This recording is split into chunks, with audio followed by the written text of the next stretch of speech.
Se les agradecerá a los presentes que dejen en silencio sus teléfonos celulares.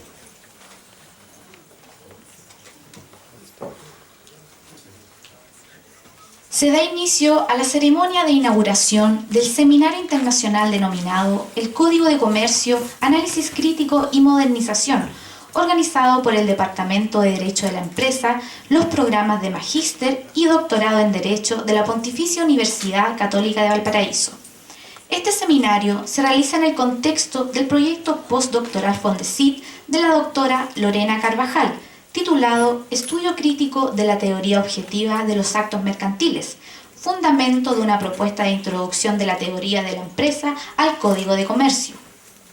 Agradecemos especialmente la presencia de doña Emanuel Urbano Maffioletti, profesora de la Universidad de Sao Paulo, don Pietro Masi, profesor titular de Derecho Comercial y Derecho Agrario de la Universidad de Roma Tor Vergata, don Juan Esteban Puga Vial, profesor de la Universidad del Desarrollo y socio del Estudio Puga Vial de Santiago, don Guillermo Caballero, profesor de Derecho Comercial en la Universidad de Chile, don Alejandro Guzmán Brito, profesor titular de Derecho Romano y director del programa de doctorado en Derecho de la Pontificia Universidad Católica de Valparaíso, y doña Lorena Carvajal Arenas, profesora de Derecho Comercial de la Pontificia Universidad Católica de Valparaíso.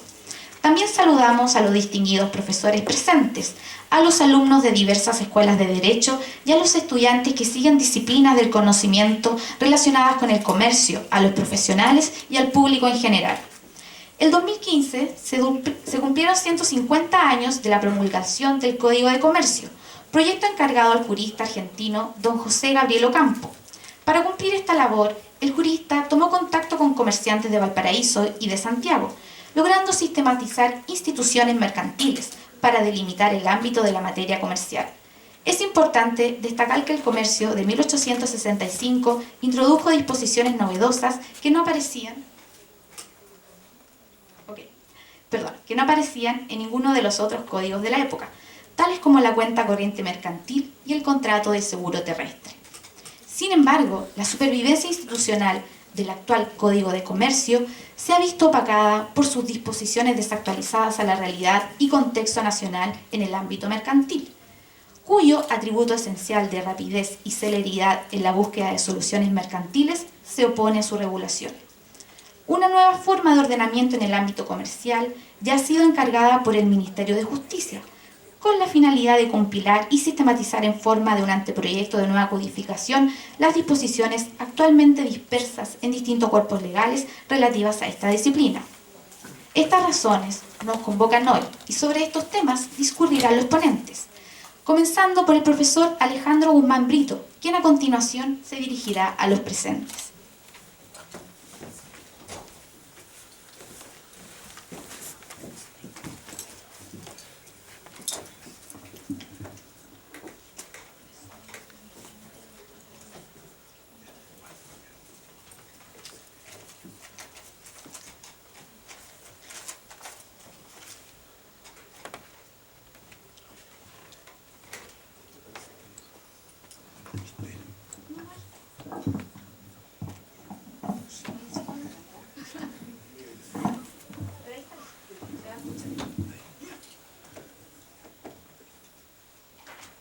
En primer lugar me dirijo a los distinguidos invitados a este seminario, el profesor Masi de la Universidad Tor Vergata de Roma, la profesora Urbano de la Universidad de Sao Paulo, el profesor Caballero de la Universidad de Chile, don Juan Esteban Puga de la Universidad del Desarrollo y del Estudio, que ya ha sido aclarado suficientemente, como se llama, ¿no? Puga y Ortiz. Bueno, desde luego la organizadora de este seminario, la profesora Carvajal, porque como ustedes bien saben y acaba de ser recordado por lo demás, este seminario, en fin, coloquio, se enmarca dentro de un proyecto de investigación de la profesora Carvajal, financiado o apoyado por el Fondo Nacional de Investigación Científica y Tecnológica. Y nótese que digo completo el nombre y no recurro a la sigla, como es costumbre en este país y en todo el mundo en realidad, porque no todo el mundo tiene que saber qué significan las siglas. Fondesit, pero en fin, yo prefiero decir Fondo Nacional de Investigación Científica y Tecnológica, y no me canso ni me viene ningún infarto. Así que dentro de ese proyecto, apoyado por el fondo que he dicho, se enmarca este seminario. A todos los colegas, profesores del extranjero o de otras universidades les doy, como director del programa de doctorado que también ha colaborado no con el proyecto, por supuesto, sino que con el seminario, les doy la más cálida bienvenida. Y espero pues que pasen a los profesores de fuera, que pasen unos agradables días dentro de lo que se puede en este país.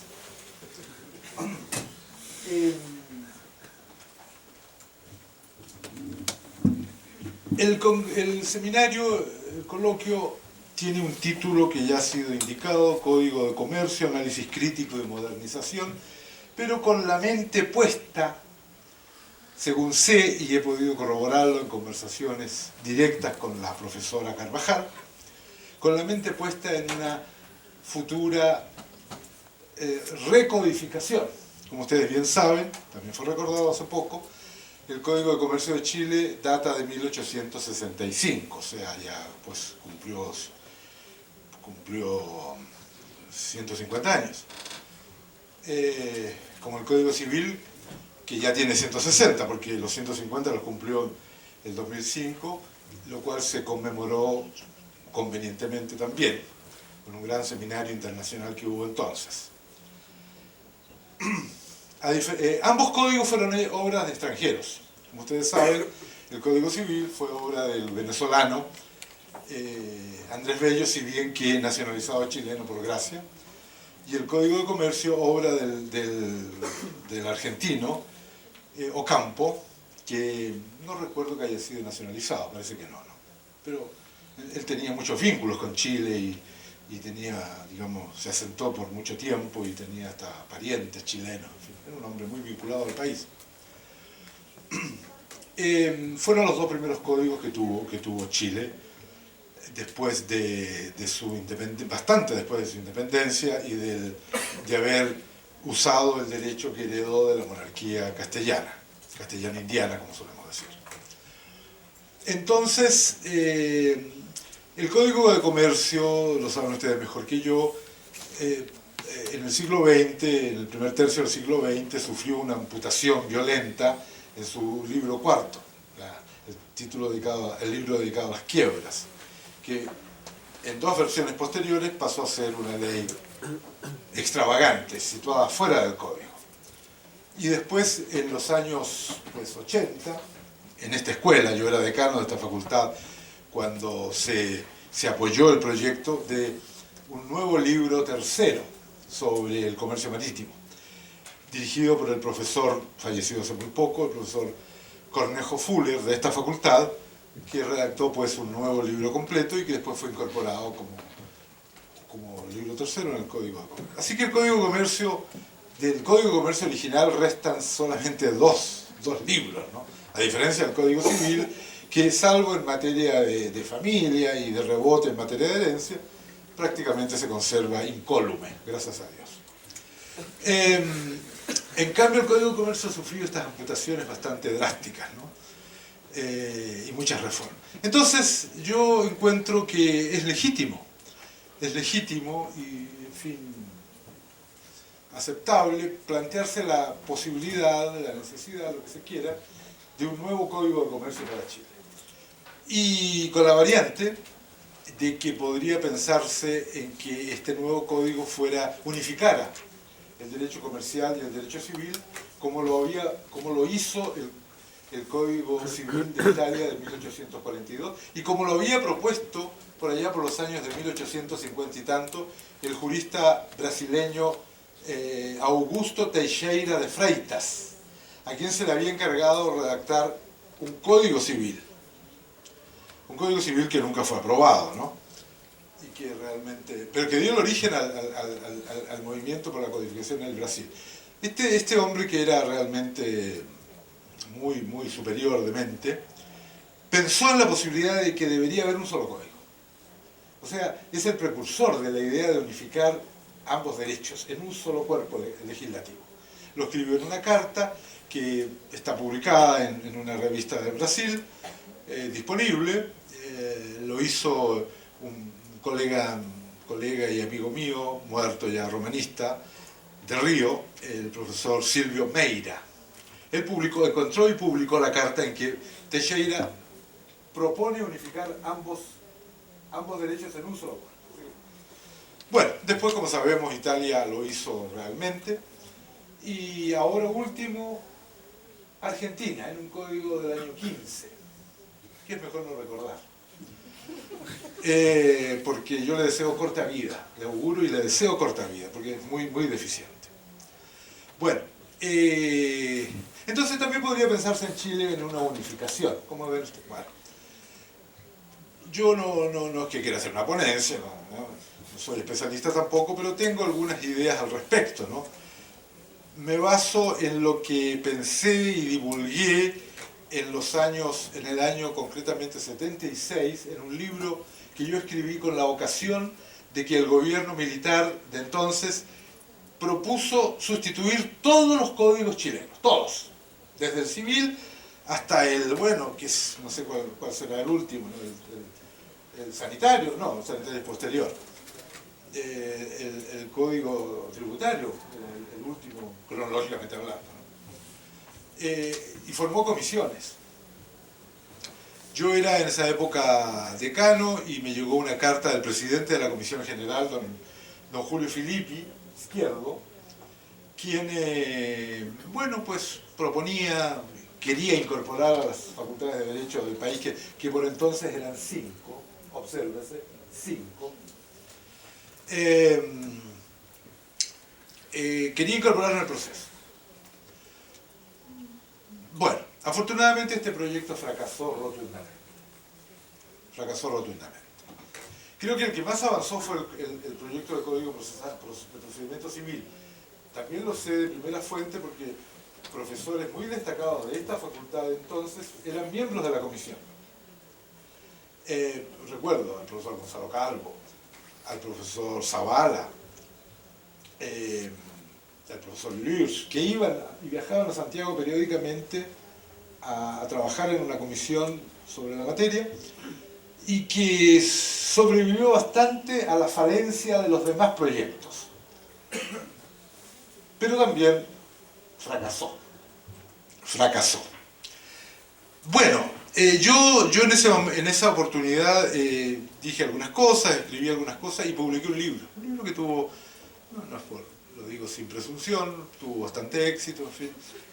Está agotado, claro, a cada rato me dicen que lo reedite y yo tendría que reescribirlo en realidad, así que no. Se llama La fijación del derecho, en que yo trataba del tema de lo que llamo fijación, para no identificarlo con la codificación, que a mi juicio es un concepto histórico. Antes del siglo XVIII no hubo codificaciones. No podemos decir, por ejemplo, que el Corpus Juris Civilis o las 7 partidas o el Corpus Juris Canonicum fueran codificaciones, aunque en el habla vulgar y común a veces se nos sale el término, ¿eh? Pero en sentido estricto no. Bien, pero aludía a las condiciones que debe haber para que una codificación ya en el sentido moderno pudiera tener éxito. Esas condiciones eran, bueno, pues varias, no entraré en mayores detalles, pero algunas de ellas, de las más importantes, eran de que hubiera una ciencia jurídica muy desarrollada que ya tuviese estudiados todos los temas de la disciplina de la cual se tratase en ese momento del derecho civil, coordinadamente, de modo que el código pudiese ser, por ejemplo, lo que fue el código francés. El código francés, que ustedes saben, es un código bastante mediocre, sin embargo el prestigio que tiene, por muchas razones que se pueden entender, pero que fue hecho en 4 meses. ¿Por qué? Porque el código ya estaba hecho en los libros de Potier. Se ha dicho que el Código Civil francés son los tratados de Potier sobre los bienes, sobre las obligaciones, las sucesiones, puestos en artículos. Lo mismo ocurrió con el Bürgerliches Gesetzbuch de Alemania, el BGB, el Código Civil alemán, que se demoraron un poquito más, pero no mucho.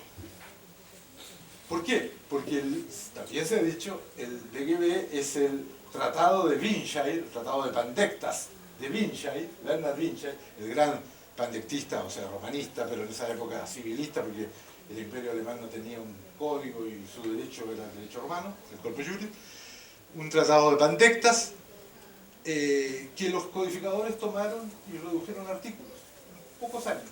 Y ahí está el BGB que todavía dura, claro que ha sido objeto, como todos saben, de una reforma de hace unos 6 o 7 años, pero bueno, ahí está el código. Entonces yo decía, en Chile, ¿qué vamos a poner en ley? Toda la materia del derecho civil de clarsolar. A mí me parece que me faltaba lo que yo llamaba, no voy a explicar, el concepto obras epigonales, o sea, obras de síntesis que presentasen toda la materia ya muy profundamente estudiada, casi sin problemas, que pudiesen ser reducidas a tiempo. Esa era la principal de las razones que yo daba, ¿no? Que me parecía que faltaba en Chile y que por lo tanto un código civil no iría a ser un código civil mediocre. Y siempre hay que tener presente que es mejor tener un código antiguo, que a tener un código nuevo malo. Un código antiguo bueno, como el civil, a tener un código moderno malo, como hubiera sido, me parece a mí, el engendro que entonces se hubiese hecho.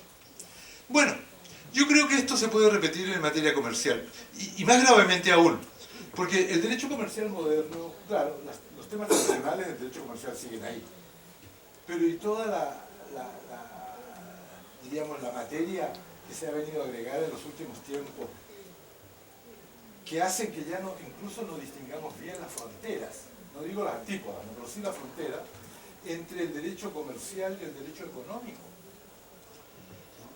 Cuando yo era estudiante, el derecho, que no se llamaba económico, sino público económico, estaba muy claro.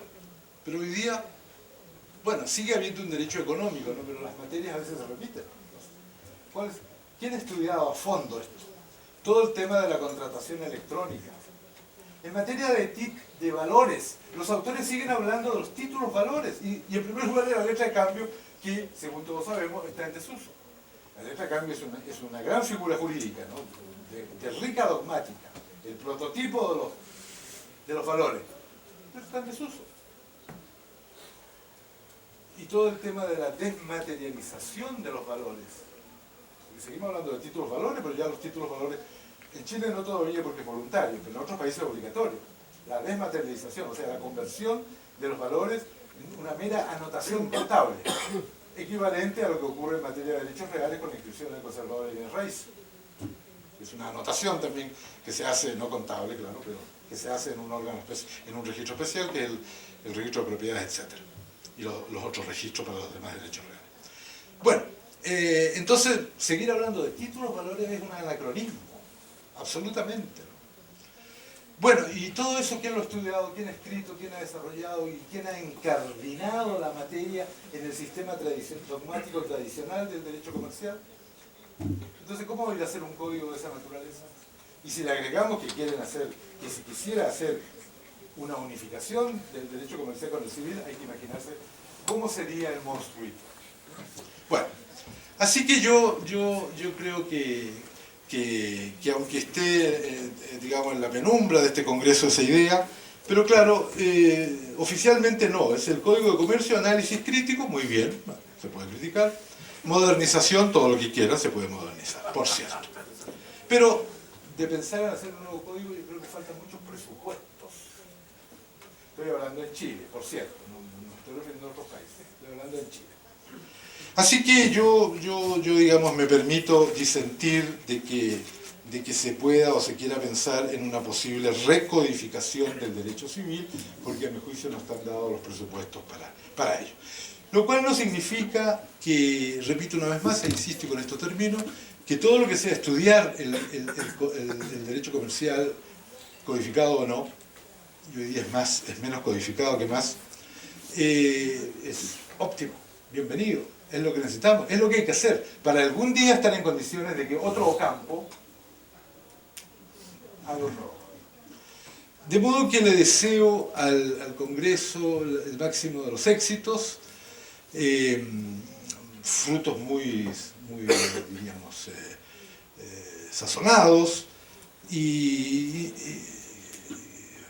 digamos, provecho a los asistentes, y repito, bienvenida a los profesores que nos visitan, nos honran con su presencia y les deseo entonces una excelente estadía dentro de lo que se puede por el frío que hace, ¿no? En este país. Bueno, pero en fin, cuestión de abrigarse. Así que les deseo éxito y muchos frutos en esta jornada a la cual me honro en declarar inaugurada. Muchas gracias.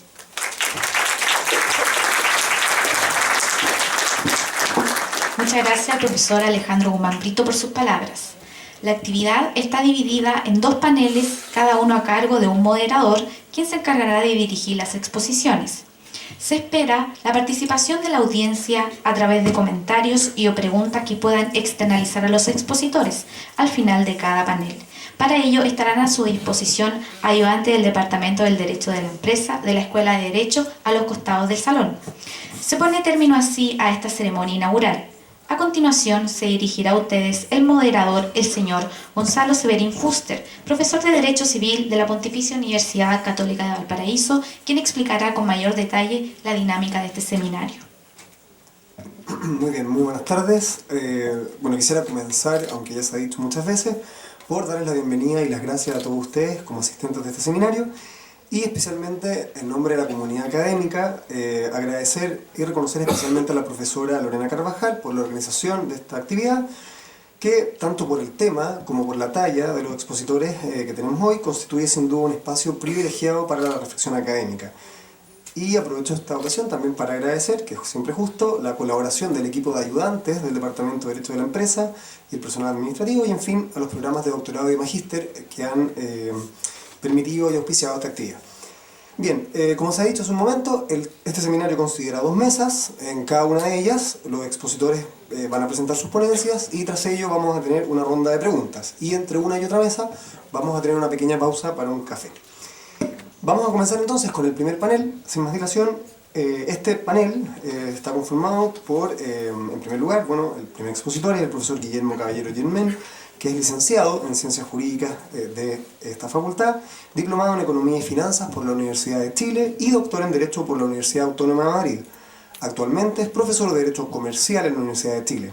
Autor de la monografía, y por eso hay esperanza, la adquisición a non domino de los valores anotados en cuenta y de varios artículos dentro del ámbito de su especialidad, especialmente en Derecho Societario, Mercado de Valores y Derecho Concursal.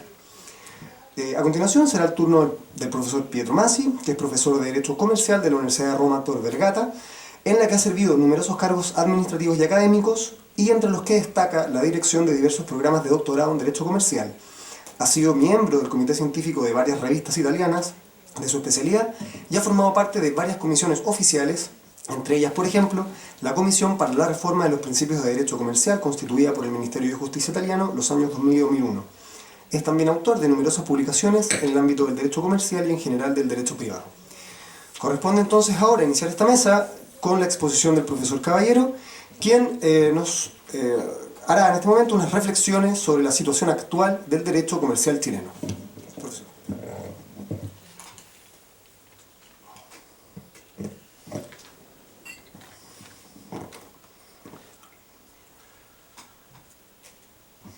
Buenas tardes. Sean mis primeras palabras para agradecer a la profesora Lorena Carvajal y a la Facultad de Derecho de la Pontificia Universidad Católica de Valparaíso por invitarme a participar en este seminario sobre el Código de Comercio.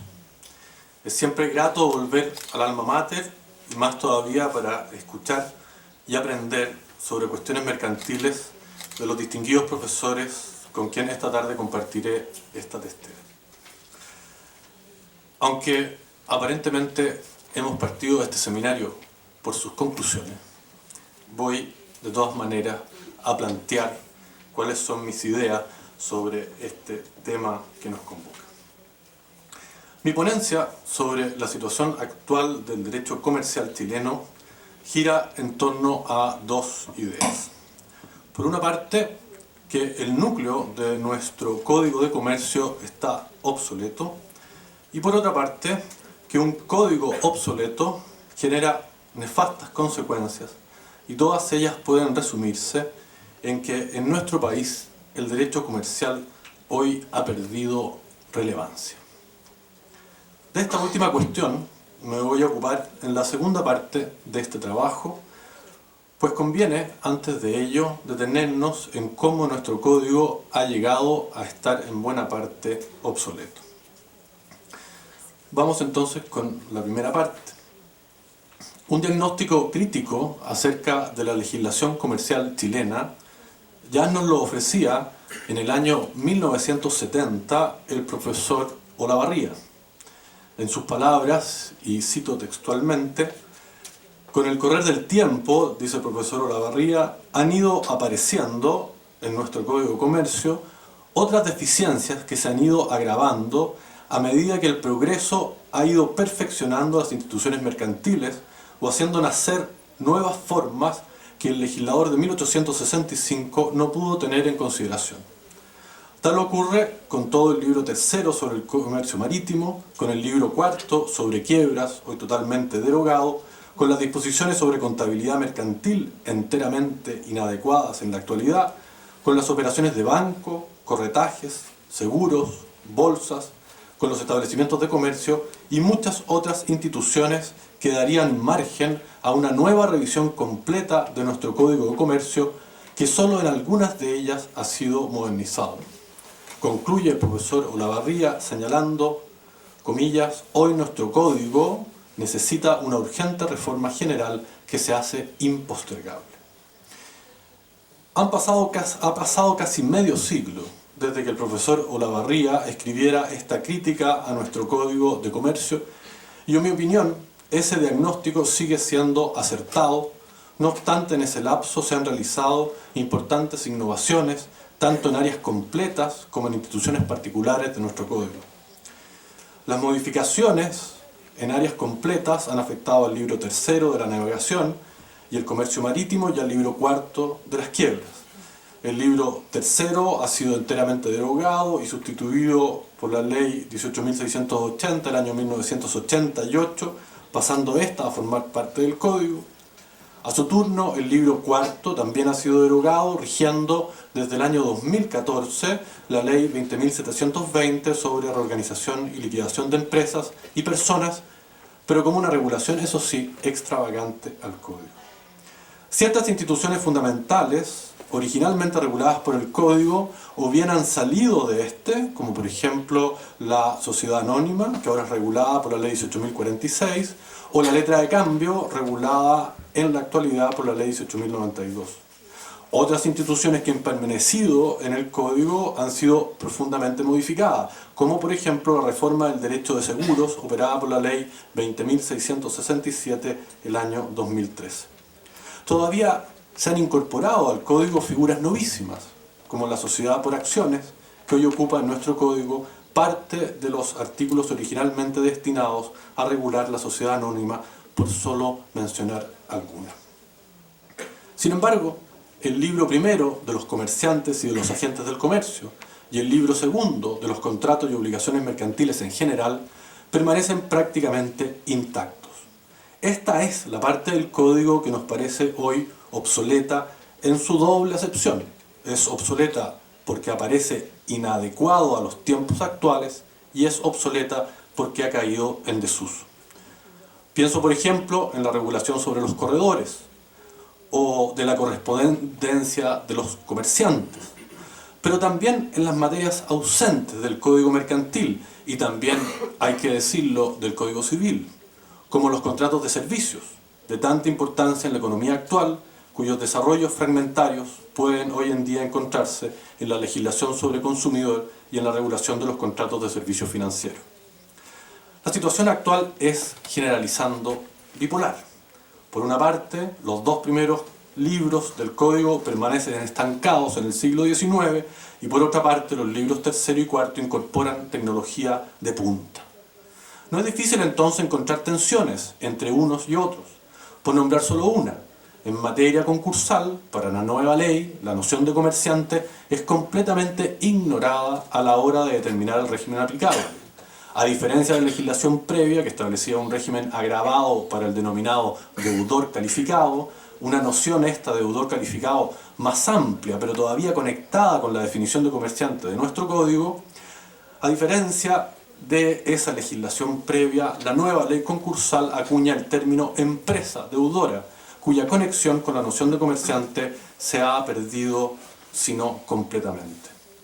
Si a lo anterior sumamos el notable crecimiento experimentado por las leyes incluidas en el apéndice del código, un parámetro cierto arbitrario, pero representativo de lo que puede ser útil tener a mano para quien conoce el derecho comercial, ese apéndice, digo, en la 14ª edición oficial de nuestro código, alcanza a la mitad de las páginas totales de la edición, de donde no es difícil colegir que esas inconsistencias externas de las que vengo hablando pueden multiplicarse si los términos de comparación son ahora todavía más amplios. Sin embargo, en lo que sigue de esta primera parte, no voy a profundizar en la búsqueda de más inconsistencias.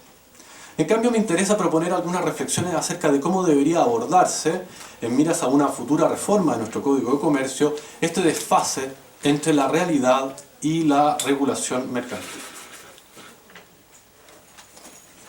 La primera reflexión apunta a subrayar el carácter dinámico de la materia mercantil y por consiguiente del propio derecho comercial. Como ha puesto de relieve nuestra doctrina, la innovación constante del sector empresarial es connatural a la especulación y al espíritu de lucro, generando constantes cambios y por consiguiente una permanente exigencia de nuevas reglas. En suma, el derecho mercantil debe estar en continua adaptación a las exigencias del tráfico económico. No obstante, esa adaptación sea exitosa, pensemos por un momento que se logra el anhelo de mantener el derecho comercial al día, por regla generalísima seguirá existiendo un desfase, aunque menor que el actual, entre la legislación mercantil y la praxis comercial. Esa brecha, en mi opinión insuperable, debe compensarse con el reconocimiento de una mayor libertad contractual a los operadores económicos, a fin de que sean ellos quienes ensayen diversas soluciones, de las cuales solo las más eficientes y equilibradas pasen desde el ámbito contractual a un uso compartido y más tarde a formar parte de la legislación. Contemporáneamente, este espacio de libertad de configuración contractual es seriamente afectado por la concentración del poder económico. En efecto, un presupuesto ineludible de la generación contractual de soluciones equilibradas es la relativa igualdad de las partes contratantes. Pues de otra forma, en vez de existir acuerdo, hay mera adhesión a un clausulado impuesto unilateralmente por la parte más fuerte. Pensemos por un momento en el delicado y exquisito equilibrio de intereses conseguidos en la regulación de la letra de cambio, más tarde trasladado, no sin alguna mengua, a los demás títulos valor. Ese derecho cambiario nace en el seno de comerciantes con similar poder negociador y es posteriormente perfeccionado por una doctrina sensible a todos los intereses en juego. La creciente importancia de las normas sobre protección de la libre competencia apuntan precisamente a mitigar, entre otras fallas de mercado, el posible abuso de posición dominante, una de cuyas manifestaciones clásicas es la imposición de condiciones abusivas a otros competidores carentes de suficiente poder negociador. Desde esta perspectiva, un vigoroso derecho de la competencia es un presupuesto ineludible para retomar la senda de creación de normas mercantiles desde la base, esto es, desde los propios operadores económicos. Más en general, la intervención pública en la economía de nuestros días, a través de la regulación de la libre competencia, de la competencia desleal y de la protección del consumidor, muestran una notable divergencia con las ideas inspiradoras de nuestro Código de Comercio. Como ha subrayado la doctrina más atenta, el liberalismo económico fue uno de los pilares ideológicos de la codificación mercantil patria. En lo que ahora interesa, esa visión liberal entendía al mercado como un fenómeno metajurídico, esto es, ajeno a la regulación estatal y gobernado exclusivamente por las fuerzas de la economía. Precisamente esa comprensión política fue la que esgrimió la Comisión Revisora para modificar parcialmente el proyecto de Código de Comercio elaborado por don José Gabriel Ocampo. Como es bien sabido, Ocampo incluye en el libro primero de su proyecto de Código de Comercio un título tercero denominado de las lonjas o bolsas de comercio, compuesto de los artículos 96 a 103. Según nos informa el profesor Javier Barrientos Grandón en su magnífica Historia del Código de Comercio de la República de Chile, en las actas de la comisión revisora se señala que, comillas, el título tercero fue suprimido por entero principalmente por salvar el respeto debido a la libertad de comercio, cierro comillas. Esto es, el respeto a mantener al mercado inmune a la intervención estatal. Esa idea ha sido superada en la actualidad.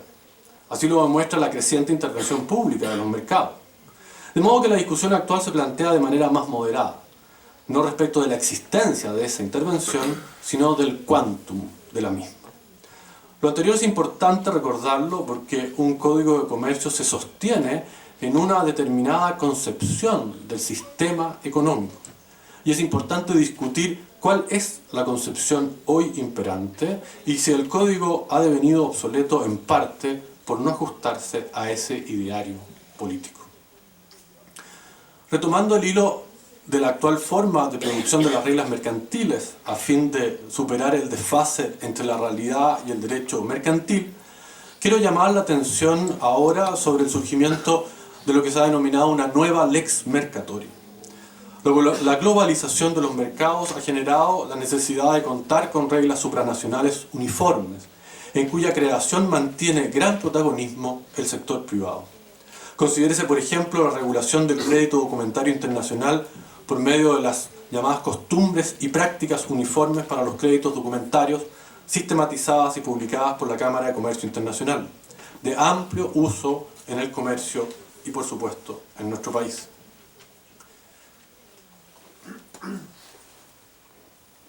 La progresiva superación de las barreras legales para el comercio global se ha conseguido, en buena medida, por la vía de la creación de reglas de derecho uniformes supranacionales, también impulsadas por el sector privado, pero negociadas bajo el alero de organizaciones internacionales, entre las cuales merece un lugar destacado la Convención de Viena sobre Compraventa Internacional de Mercaderías, elaborado bajo el amparo de la Organización de las Naciones Unidas.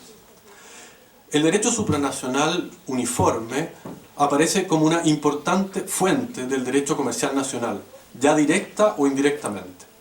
Indirectamente, al servir de modelo para la elaboración de la legislación patria, como por ejemplo la Ley Uniforme de Ginebra sobre letras de cambio y pagarés del año 1930, que sirvió de modelo a nuestra actual Ley sobre letras de cambio y pagarés.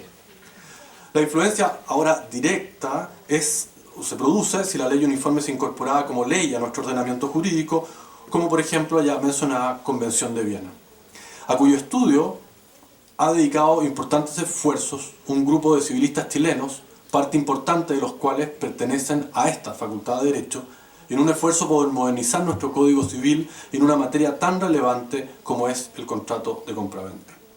Este impulso modernizador de nuestra doctrina civil debe tenerse presente por los mercantilistas, pues no solo es evidente la necesidad de modernizar el libro segundo de nuestro Código sobre obligaciones y contratos mercantiles, sino también es pertinente discutir la conveniencia de conservar una regulación comercial separada de la civil en materia de obligaciones y contratos, allí donde pueda existir esa duplicidad. A este respecto me interesa solamente aportar al debate, recordando que la distinción entre derecho civil y comercial ha ido progresivamente perdiendo terreno en nuestro ordenamiento. Así, la nueva ley concursal entiende como empresa deudora a, comillas, toda persona jurídica, privada, con o sin fines de lucro, y toda persona natural contribuyente de primera categoría o del número 2 del artículo 42 de la Ley sobre Impuesto a la Renta.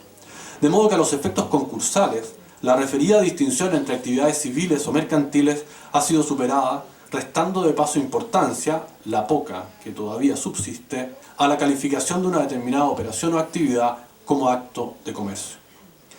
Todavía más importante, la Convención de Viena sobre Compraventa Internacional de Mercaderías también desconoce la relevancia de distinguir entre una compra civil o mercantil, sometiendo a todas ellas a un régimen común.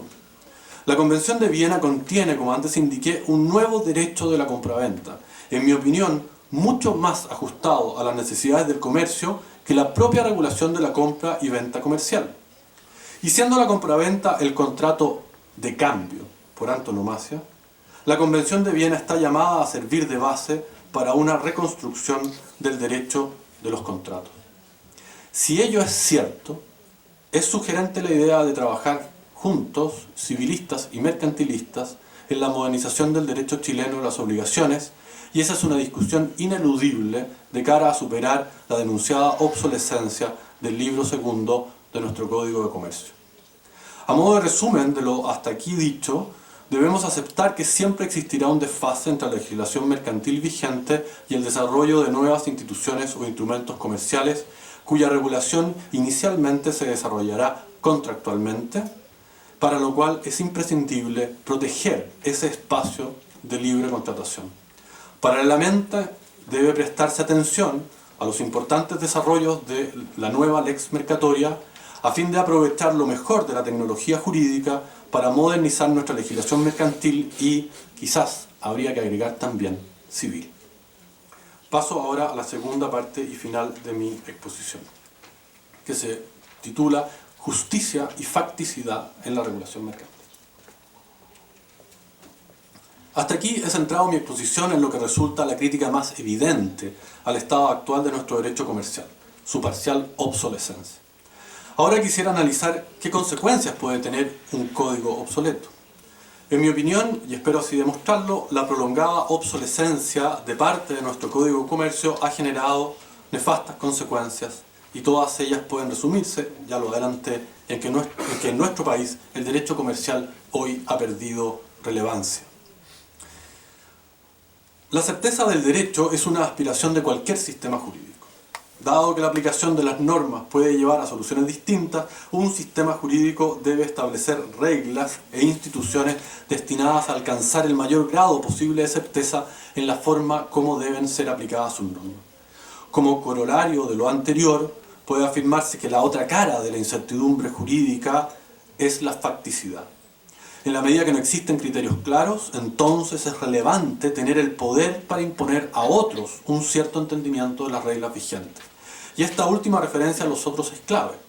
Desde luego, nadie debe reprochar que cada cual tenga para sí el entendimiento más conveniente de una norma. Pero otra cosa es que quiera imponer esa interpretación a los demás, o lo que es más preciso en el ámbito mercantil, trasladar los costos de esa comprensión a sus cocontratantes. ¿Cuáles son entonces los mecanismos institucionales para dar certeza en nuestro Código de Comercio? Como hipótesis podemos sugerir que esas instituciones son fundamentalmente los juzgados de comercio, el registro de comercio y la jurisdicción arbitral. ¿Es correcta esta hipótesis? Los juzgados de comercio desaparecieron definitivamente en 1897, pasando sus funciones a los juzgados de letras. Desde esa lejana fecha desaparecieron los jueces mercantiles especializados, aunque un paso hacia la recuperación de esa especialización, temeroso por cierto, se ha dado recientemente en materia concursal. ¿Qué podemos decir ahora respecto del registro de comercio? La función del registro de comercio es concebida por nuestro código con la tecnología disponible a principios del siglo XIX. Esto es como un mecanismo de fe pública y de publicidad, y no como una institución de justicia preventiva. Esto es, que los actos inscribibles son sujetos a una calificación realizada por el registrador previo al registro. Y esa calificación consiste precisamente en determinar si esos actos se ajustan a la legalidad vigente a fin de precaver futuros litigios. Allí la función judicial preventiva. De modo que los actos inscritos no solo se presumen otorgados conforme a la legalidad vigente, sino que gozan de una especial tutela jurisdiccional. Como sabemos, esa función judicial preventiva no está presente en nuestro ordenamiento jurídico. Por último, los tribunales arbitrales, si bien presentes en el diseño original del Código, han incrementado fuertemente su competencia en materia mercantil a lo largo del tiempo, gozando, podríamos decir, del favor legis para resolver controversias mercantiles y recientemente hasta concursales, llegando incluso a establecerse para algunas materias un arbitraje forzoso cuya dudosa constitucionalidad ya ha sido denunciada por la doctrina más atenta. ¿Cómo se logra entonces en los hechos la certeza institucional del derecho mercantil en nuestro ordenamiento? Hemos ya señalado que ni el registro de comercio, y ahora agregamos, ni los notarios, califican los actos de que dan fe, de modo que carecen de una función de justicia preventiva, al menos en materia mercantil. Si ello es cierto, la certeza del derecho mercantil parece corresponder solamente a los tribunales. Y pareciera que cumplen esa función de buena manera los tribunales, al menos a juzgar por una primera observación fácilmente comprobable, que es la aparente baja cantidad de pleitos mercantiles. Así se puede deducir de la endémica falta de jurisprudencia en sede mercantil, incluso ahora que existen bases de datos disponibles. La falta de litigiosidad comercial puede interpretarse como un signo de buena salud de la legislación vigente. Sin embargo, mucho me temo que esa posible explicación es más aparente que real. La probable razón de esa baja litigiosidad mercantil apunta en otra dirección y radica precisamente en la incertidumbre respecto del resultado de una aventura judicial en materia mercantil, a lo que debe agregarse la lentitud de la justicia, todo lo cual disuade hasta el comerciante más agraviado de acudir a los tribunales, siendo esa vía utilizada por quienes no tengan más remedio, por ejemplo, aquellos que deben realizar cobranzas judiciales de títulos de crédito dotados de mérito ejecutivo. En ese posible escenario, la jurisdicción mercantil arbitral aparece ahora como una mejor alternativa. Sin embargo, de ella sabemos poco, pues suele ser opaca, con excepción de algunos centros de arbitraje. En cualquier caso, su alto costo es un disuasivo igualmente potente. Si todo lo anterior es cierto, esto es, que la justicia mercantil, ordinaria o arbitral, no es una alternativa real, ni tampoco existe en nuestro país un sistema preventivo de control de la legalidad de los negocios mercantiles que dote al sistema de certeza, entonces, ¿cómo opera nuestro sistema? En mi opinión, el sistema chileno de control preventivo de legalidad en una parte importante de las cuestiones, es decir, el logro de la certeza jurídica en parte importante de las cuestiones comerciales, se ejerce de facto por parte de los bancos y el sistema financiero. Si alguno de ustedes ha constituido o modificado una sociedad, podrá recordar que no tenía tanto en mente lo que podría decir un tribunal, ni tampoco lo que podría decir un notario o un conservador de comercio acerca de lo que se está estableciendo en el estatuto, sino más bien alguna eventual objeción del abogado a cargo de informar la sociedad. Tengo gran aprecio por los abogados de banco, pero no se trata aquí de hacer juicios personales, sino de analizar cómo opera nuestro sistema mercantil. Desde esa perspectiva, el sistema chileno es sin duda deficitario. Los bancos están llamados legítimamente a cuidar de sus propios intereses, como por ejemplo revisar los poderes de quienes con ellos contratan o su información financiera.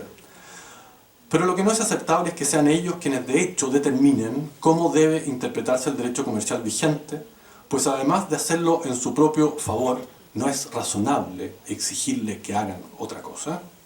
Cada banco tiene su propio criterio, con lo cual tampoco existe certeza, sino pura facticidad. Esta facticidad permite también ensayar, aunque solo sea en parte, una explicación acerca de la acusada desafección en nuestro país entre la práctica y la doctrina mercantil. En un contexto como el descrito, donde el derecho ocupa un lugar secundario, la utilidad de un buen razonamiento jurídico pierde valor frente a consideraciones de otra naturaleza más cercanas a la pura facticidad.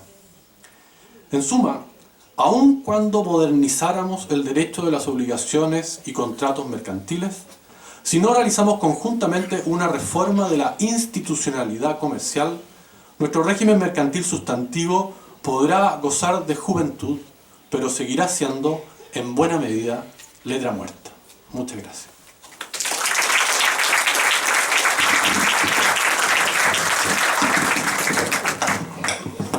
Muchas gracias, profesor Caballero, por su exposición y por atenerse al tiempo que le fue concedido. Y ahora, como había anunciado, es el turno del profesor Masi, quien en esta ocasión nos hablará de los modelos de empresa y presencia en el mercado. Profesor. Grazie. Il tempo a disposizione ristretto non mi impedisce di esprimere un ringraziamento molto sentito all'Università per l'invito e per un'accoglienza che ho avvertito particolarmente amichevole e bella, per l'organizzazione, per la quale voglio ringraziare in particolare Lorena Carvaglial, la quale mi ha voluto qui confidando in una mia capacità e quindi con una certa incoscienza che spero di riuscire a non danneggiare, per la traduzione che purtroppo si è resa necessaria per la mia mancata conoscenza della lingua spagnola, della quale mi scuso, e poi ringraziare tutti i presenti. Io presenterò alcune osservazioni con la massima sintesi, rinviando ad un testo scritto più ampio che sarà pubblicato, perché ognuna di queste osservazioni potrebbe richiedere un ampio dibattito.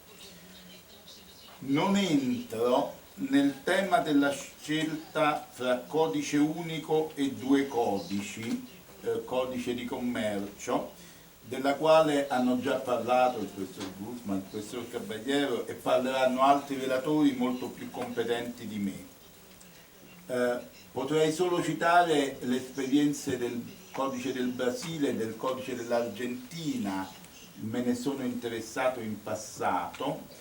Il codice del Brasile con un codice unico nel quale è presente l'impresa ed è presente l'azienda, il codice argentino con un codice nel quale solo alcuni istituti di diritto commerciale sono inseriti più su un versante di ricerca di aspetti moderni che su un versante sistematico. Il tema su cui concentrerò l'attenzione è quello della importanza di regole generali dell'impresa, considerata come organizzazione produttiva nel suo insieme e quindi come sintesi di attività, azione, e di beni collegati per svolgerla, azienda.